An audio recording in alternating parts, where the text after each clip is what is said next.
It's always fun when you're working dogs because there's always something new, right? This is interesting because of the fact these guys are siblings.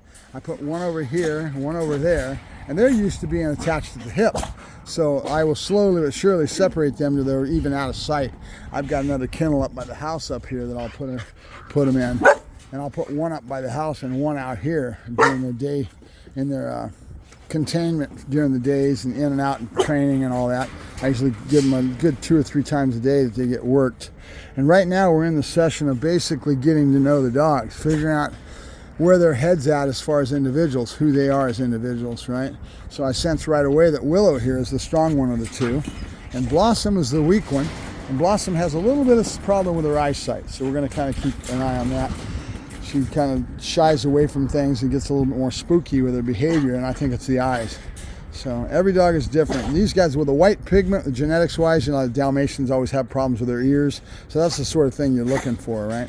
I think she has a little bit difference in her eyesight, right? So we'll find out as time goes along. And then how she deals with the world is all about her exposure already. Both these dogs had exposure on a doggy daycare type thing at PetSmart, Petco, whatever they told me something. They were taking them for kind of a doggy daycare type of a environment. So they've been handled a little bit. That means they'll know what a clicker is, huh? Because I'm familiar with their training program based on the fact that I actually went through as an employee to try to go in and figure out how they put their program together.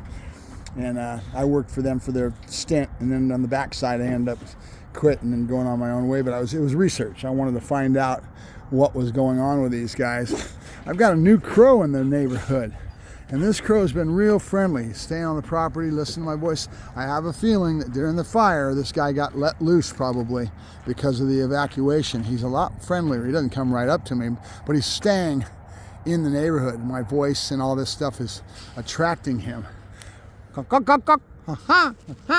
So he's acting different than the wild ones that are out here, right? The wild ones are just totally aloof and they stay away from me. It's taken the whole year for me to build that relationship up with them.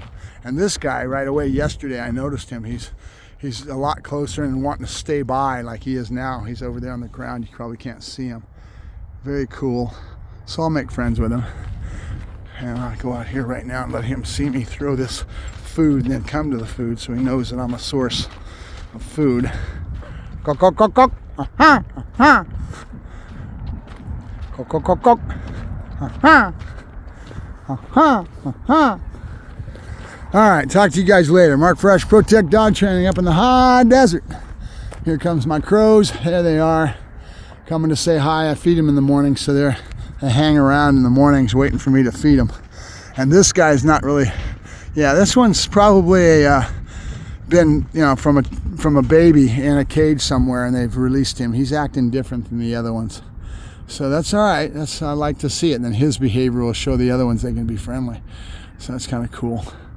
Go, go, go, go, go.